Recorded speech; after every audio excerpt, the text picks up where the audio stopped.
I'm Lindsey Klossner. I played Mackenzie in Stab 7, Knife of the Hunter. She was a really good friend of Sarah Campbell.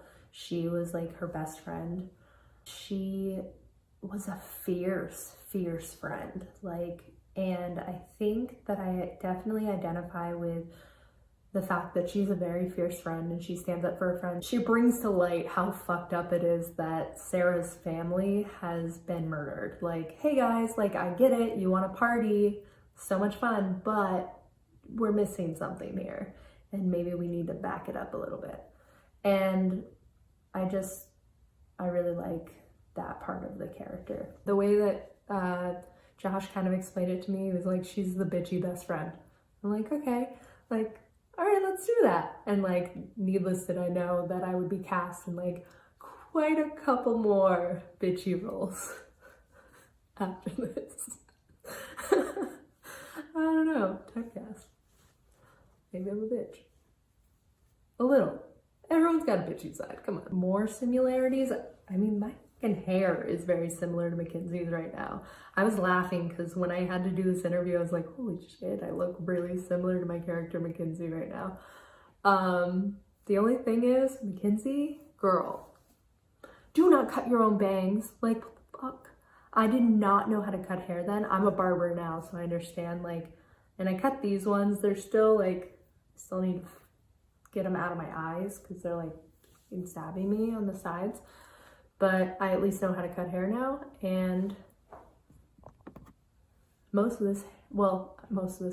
all of this hair now is mine, where Mackenzie's, she had hair that was like here, and then the rest were like shoddy extensions that I did. The way that she goes about trying to console Sarah, I don't agree with. I think she does it in a really shoddy way. Like, I mean, and my acting is really shoddy in this movie. Not that it's any better anywhere else, but I think this is my first production. I was 21 years old. I hadn't done much acting since like high school. I've always been in like musicals. Growing up, my entire acting career was musicals. And I did some commercials when I was younger, or like auditioned for some commercials. I did a lot of singing and more theatrical work. But it was like, this was my first horror film to work on. So it was just a lot of fun to have that diversity. And also just hang out with my friends. Like, why not? Yeah, hell yeah, I want to do that. The way Mackenzie goes about consoling Sarah, she asks Sarah if she wants her to read her bedtime story. Like, do you want me to read you a bedtime story like our parents used to do? And like, Sarah has the best reaction to this of being like, no, I think that'd be creepy. Yeah, that would be creepy. How about instead of that, you go grab me a bottle of tequila because my family just got slaughtered. Like, that's the only thing that's gonna like calm down the nerves at this moment. So Mackenzie definitely needs like a little lesson in like friend consoling, and also her bringing up the fact that her life is too similar to like an actual horror movie. She probably shouldn't have done that, but you know, that's between me and Mackenzie. It is really fun. It's so much fun. I had the pleasure of doing it with a lot of my friends that I already knew, especially Stab 7, Knife of the Hunter. I worked with a lot of the people in that production. We all worked at the same restaurant. It's actually how I met Josh. I really love the Scream movies, so I became really excited when I found out that Josh does a series very derived from that.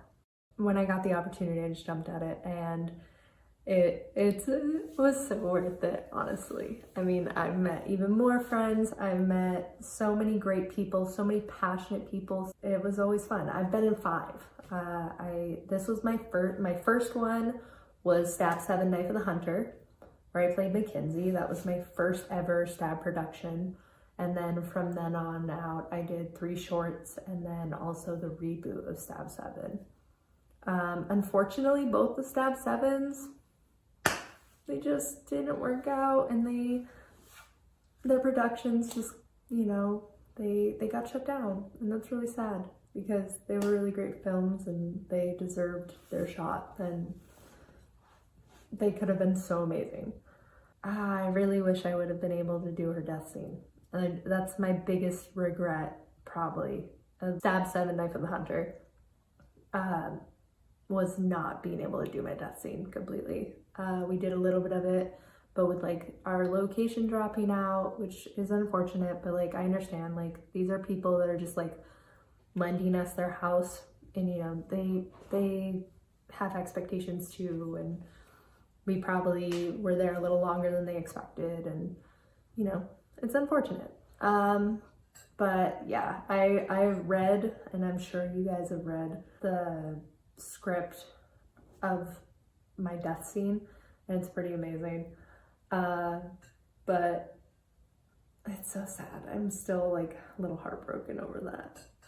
But you know what? One of the funnier moments of that death scene, like leading up, is this room is filled with smoke. It is filled with like fog, and then we have CGI fog and or smoke, and I'm like coughing a lung out, like trying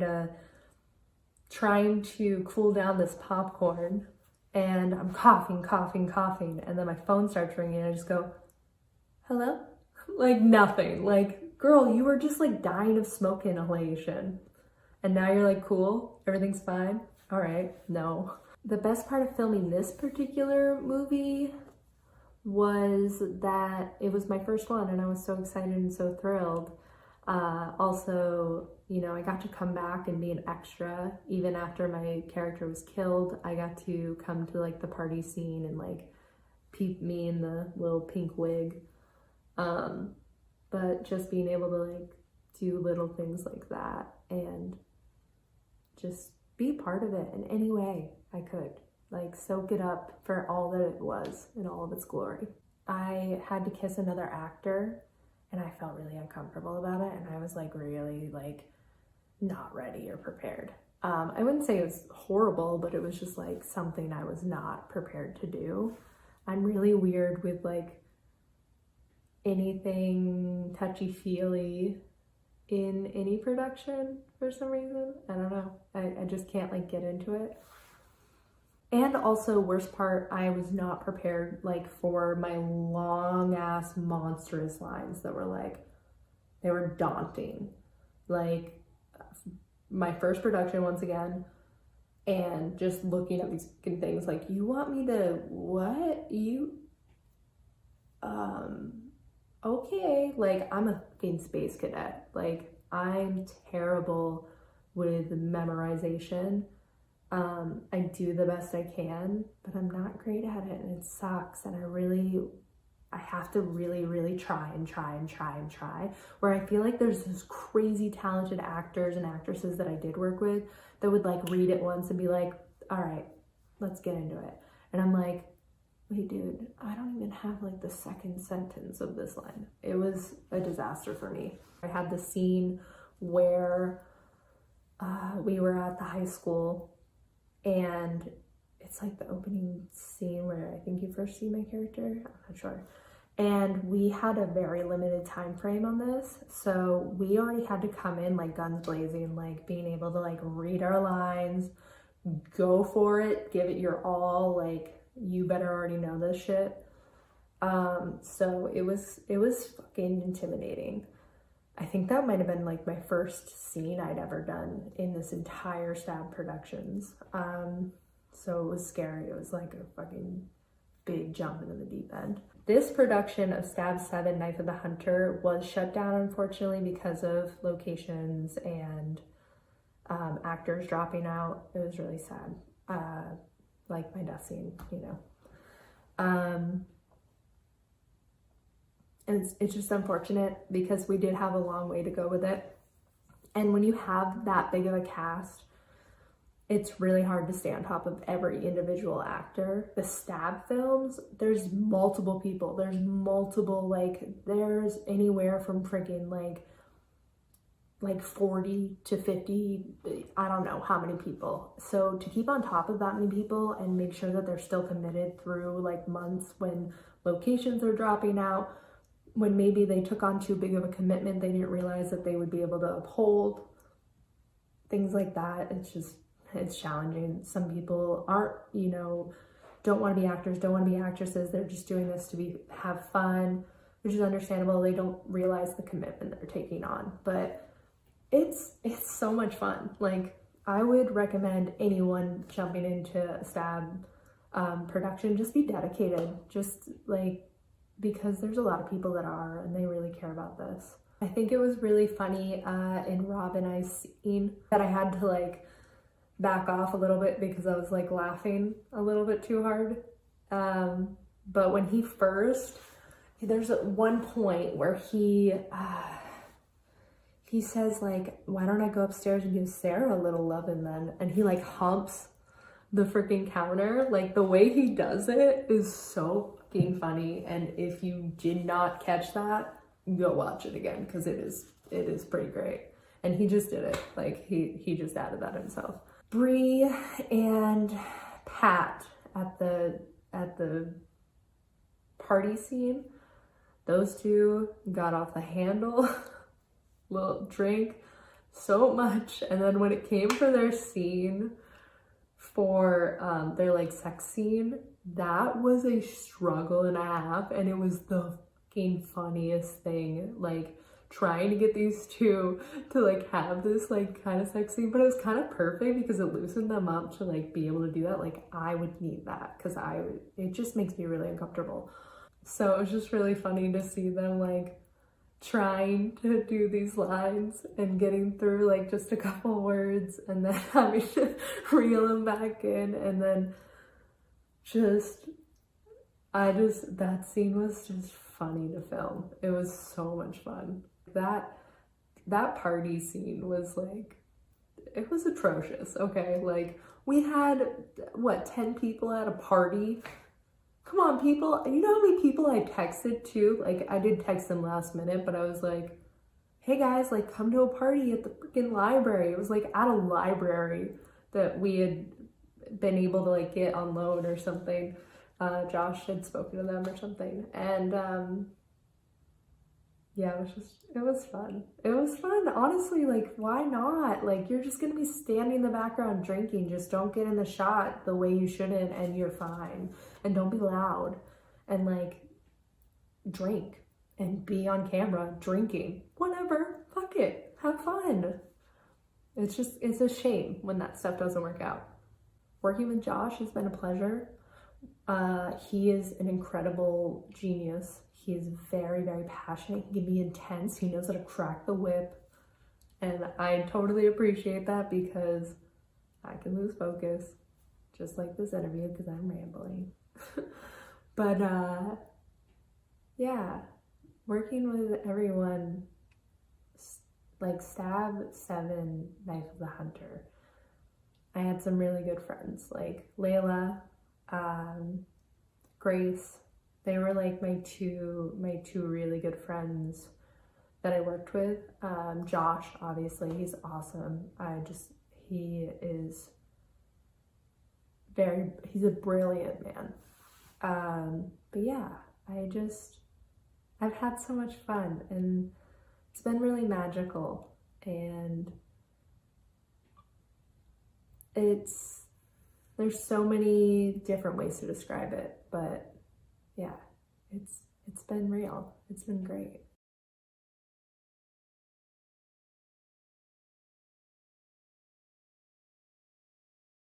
Hi, I'm Lindsey Klossner. I played Lainey and Mercedes in the second Stab 7. Lainey, she is a very serious actress. Like, she takes her roles very seriously.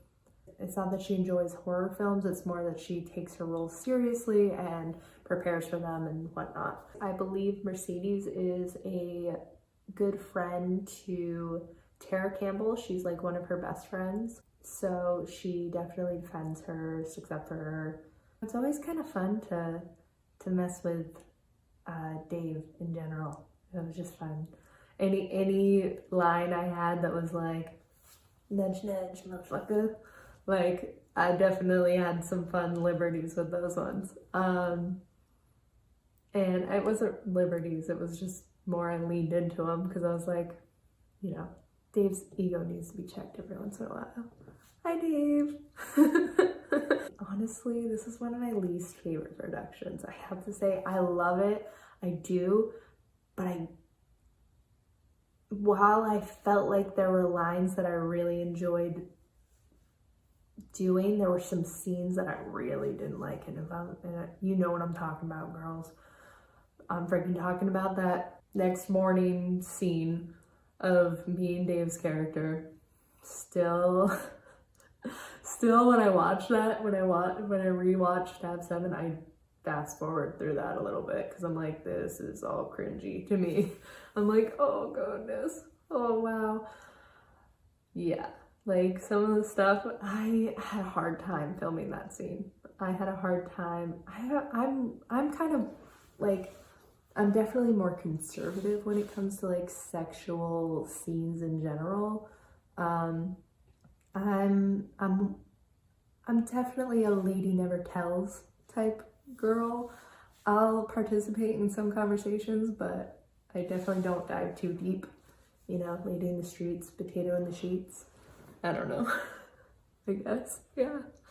But yeah, that scene was tricky, and some of his lines, like, I'm still making the face that I made a lot through this production of just like, because I was skeeved out. Unfortunately, with the second one, I had to move away. I am now very clearly across the country. But I mean, it would be so much fun to just go and even like relive these moments for a little bit. Yes, I was supposed to die. I didn't do any of my death scenes. I didn't do Mercedes' death scene, and I didn't do Lainey's death scene. And I'm really, really getting bummed about that because I also didn't do a death scene for the original Stab 7. Like, we got through 10 seconds of my death scene in that, and I was really looking forward to that. Like, yes, it's fun to pretend die. I love playing with Grace. She's one of my friends in real life. She's just a really, really sweet girl. I love her to death. She's just adorably amazing and wise, and just, she's an awesome actress too. She's freaking mind-blowing. Mark and this other female actress, and I'm blanking on her name, I'm so sorry.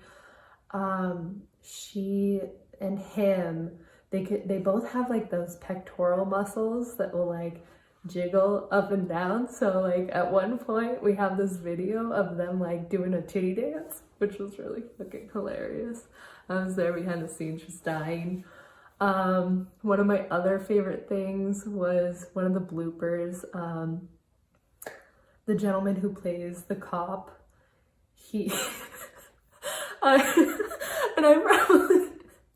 I probably have something to contribute to this because I was probably looking at him the whole time, like trying not to laugh. I was in the background of that scene. Like, I was in the scene, but like he was talking to us, and his line, can't even get over it. Oh, it kills me still to this day. Freaking, wait, you want to kill little people? No! You want to, you would kill their midgets? Like, it just like, I was fucking dying. Even when he first walked in and he was like, when he said bitch, like just the way that he said bitch with such command, like, bitch. Like, I had a hard time keeping my composure. I was definitely one of the little troublemakers in that scene, of probably not helping him very much because I couldn't stop laughing. The party scene where we're like playing beer pong, like, I think like we were all drinking, but like there was definitely some people that took it too far. yeah, and that definitely took the focus off. And that night was kind of a fucking horror show in its own way, because it just seemed like it took forever to do anything.